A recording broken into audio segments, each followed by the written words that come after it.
1970లో దివంగత నాయకులు శ్రీ తమనంపల్లి అమృతరావు గారి ఆమరణ నిరాహార దీక్ష, విశాఖ ఉక్కు ఆంధ్రుల హక్కు అంటూ సాగిన పోరాటంలో ఉమ్మడి రాష్ట్రం నలుమూలల నుండి 32 మంది ఆత్మ బలిదానాలతో రైతులు, నాటి జమీందారుల వేలాది ఎకరాల భూముల త్యాగాల ఫలితంగా ఉమ్మడి ఆంధ్రప్రదేశ్ యువత ఆకాంక్షలు వారి భవిష్యత్తుకు బాటలు వేస్తూ అప్పటి ప్రధాని శ్రీమతి ఇందిరాగాంధీ గారు విశాఖ ఉక్కు పరిశ్రమను ప్రకటించారు. నాటి నుండి నేటి వరకు ప్రపంచంలోనే అత్యుత్తమ ఉక్కును వివిధ దేశాలకు సరఫరా చేస్తూ ఉత్పత్తిలోనూ ఎగుమతుల్లోనూ ఉపాధి కల్పించడంలోనూ విశాఖ ఉక్కు పరిశ్రమ అగ్రస్థానంలో కొనసాగుతూ ఉంది. పరిశ్రమనే ప్రైవేటుపరం చేయాలనే నిర్ణయంతో వారి జీవితాల్లో అంధకారం అలుముకుంది. పార్లమెంటులో కనీసం ప్రైవేటీకరణకు వ్యతిరేకంగా ఒక్క ఎంపీ కూడా మాట్లాడలేకపోయారు. కనీసం ప్లకార్డైనా పట్టుకుని రాష్ట్రం తరపున గొంతెత్తమని జనసేనాని శ్రీ పవన్ కళ్యాణ్ గారు సూచిస్తే కనీసం ప్లకార్డు కూడా పట్టుకోలేని స్థితిలో రాష్ట్ర ఎంపీలు ఉండటం దురదృష్టకరం.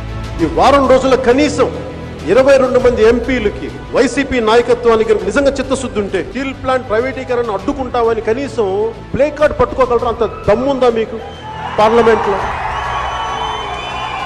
ఇది కూడా చేయలేదు. కార్మిక సంఘాలతో కలిసి ఏ అధికారం లేని జనసేన పార్టీ విశాఖలో ఉక్కు గర్జన నిర్వహించింది. అనంతరం విశాఖ ఉక్కు ఆంధ్రుల హక్కు అనే నినాదంతో రాష్ట్ర ప్రజల భావోద్వేగాలతో ముడిపడిన అంశమని, దయచేసి దానిని ప్రైవేటీకరణ చేయవద్దు, కర్మాగారానికి ఇనుప ఖనిజాన్ని సరఫరా అయ్యేలా గనులు కేటాయించాలని, పరిశ్రమకు పూర్వ వైభవం తీసుకొచ్చేందుకు సహాయ సహకారాలు అందించాలని కేంద్ర హోంశాఖ మంత్రి శ్రీ అమిత్ షా గారిని కలిసి తెలియజేశారు జనసేన పార్టీ అధినేత శ్రీ పవన్ కళ్యాణ్ గారు. ఈ స్టీల్ ప్లాంట్ పరిస్థితి బయటకు వచ్చిందో డిస్ఇన్వెస్ట్మెంట్ గురించి, దేశంలో ఉన్న డిస్ఇన్వెస్ట్మెంట్ మిగతా పరిశ్రమలకు అప్లై చేయడానికి దీనికి ఉన్న ప్రత్యేకతని నిన్న కేంద్ర హోంమంత్రి శ్రీ గౌరవనీయులు అమిత్ షా గారికి తెలియజేశారు. అంతేకాకుండా ఉక్కు కార్మికులు చేస్తున్న పోరాటానికి సంఘీభావంగా నిరాహార దీక్ష చేపట్టి వారి తరపున పోరాడేందుకు మేమున్నామంటూ భరోసా అందించారు జనసేనాని.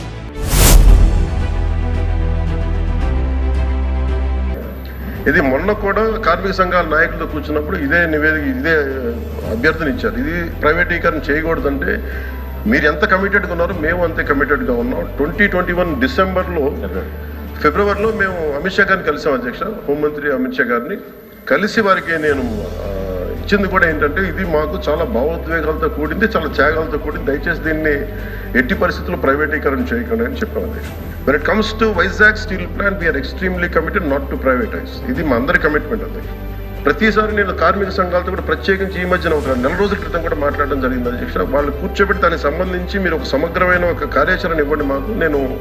మీరు వస్తే నేను కేంద్ర ప్రభుత్వం నేను ప్రత్యేకించి నేను కూడా నాకు సంబంధించి నేను కూడా తీసుకెళ్తాను తెలియజేస్తున్నాను. అధ్యక్ష, so we are extremely committed not to private.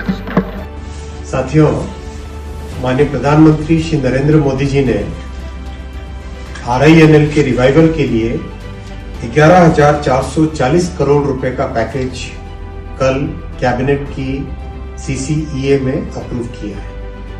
ये बहुत बड़ा एक रिवाइवल पैकेज है. RINL देश के स्टील सेक्टर में एक बहुत इंपॉर्टेंट कंपनी है जो कि आंध्र प्रदेश में स्थापित है. और ये यूनिकनेस है इसकी कि ये पोर्ट बेस्ड स्टील प्लांट है.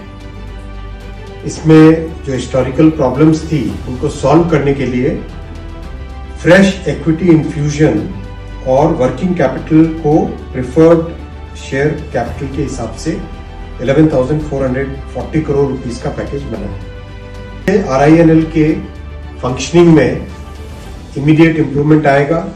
शुरुआत में 2 ब्लास्ट फर्नेसेस से काम स्टार्ट कर देंगे जल्दी से, और अगस्त तक आते आते 3 ब्लास्ट फर्नेस से फंक्शनिंग इसकी पूरी होगी.